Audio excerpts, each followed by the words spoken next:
వచ్చేస్తున్నాడు. మీ నలుగురు సెలెక్ట్ అయ్యారు. దేనికి? ఎస్ఐ సెలక్షన్స్ లో మీరు ఫిజికల్ టెస్ట్లన్నీ పాస్ అయ్యారు.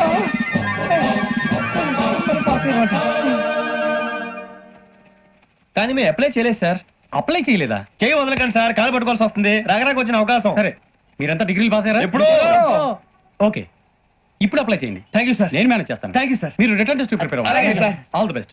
రేయ్, ఈ పరీక్షల్లో సమాధానాలని ఏబిసిడ్యూల్లోనే ఉంటాయి. ప్రతి ప్రశ్నకి 4 ఏదో ఒకటి కరెక్ట్ ఆన్సర్. ఏది కరెక్టో మనకు తెలియదు కదరా. నీకు ఏబిసిడ్యూల్ తెలుసు కదా? తెలుసు. అయితే కళ్ళు మూసుకుని 4 ఏదో ఒకటి రాసుకుంటూ పోతాం. మన అదృష్టం బాగుండి అవి కరెక్ట్ అయితే పాస్ అయిపోతాం. ఎస్ఎల్ కూడా అయిపోతాం.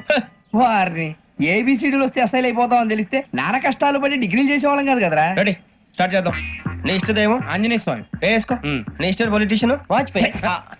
ఏబిసిడీలో రావాలి. నేషనల్ లెవెల్లో కాదు, స్టేట్ లెవెల్లో 7. స్టేట్ అయితే చంద్రబాబు నాయుడు. సిఎస్కో. నీకు ఇష్టం క్రికెటర్ ఎవర్రా? Mister dependable. ఆడేవడరా? ఓ నీ క్రికెట్ లో విజ్ఞాన ప్రదర్శనలో ద్రావిడు. డిఎస్కో. వేసావా? నీకు ఇష్టమైన నటుడు? బాలకృష్ణ.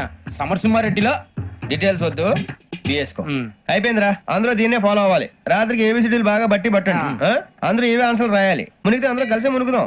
అయినా గురువారం పాటు గురుమేట్ల మీద కూర్చొని రాసింది ఖచ్చితంగా జరుగుతుందని జేసీ గారు చెప్పారు.